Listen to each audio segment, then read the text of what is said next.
the United States of America. They have been so declared, legally declared. More than 25,000 warriors have served in this historic operation. It is indeed an incredible and historic operation.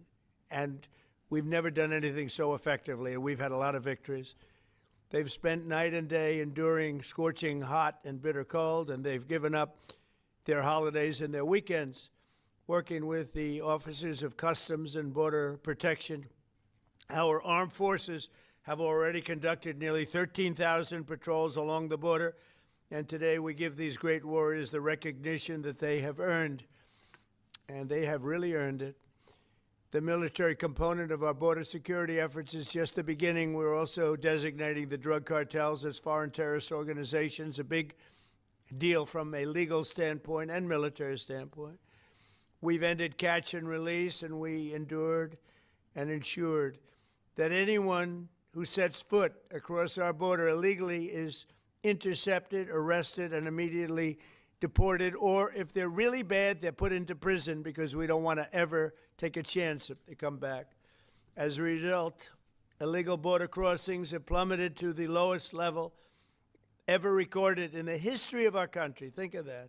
The history of our country. You can all be very proud.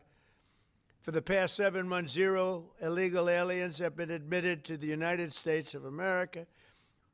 We inherited the worst border in the history of our country, one of the worst borders, I would say, in the world. I can't imagine any border in the world being worse when they allowed 25 million people to come in.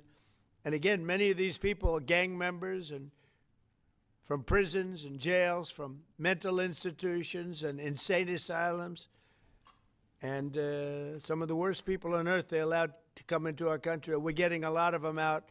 We've made a big dent. And the self-deportation is something nobody talks about, but literally millions of people are self-deporting because they don't want to be captured. Once they're captured, they don't have the chance to self-deport. And they never have the chance to come back into our country. We inherited that border from an incompetent administration and turned it into the strongest border in the history of our country. So we took the worst border in the history of our country, and in a period of 2 months, we turned it into the strongest border in the history of our country. During this time, we've also achieved a 50% drop in the amount of fentanyl coming across the border, and China is working with us very closely on bringing down the number and the amount of fentanyl that's being shipped. You know, fentanyl is very bad when you mix it with certain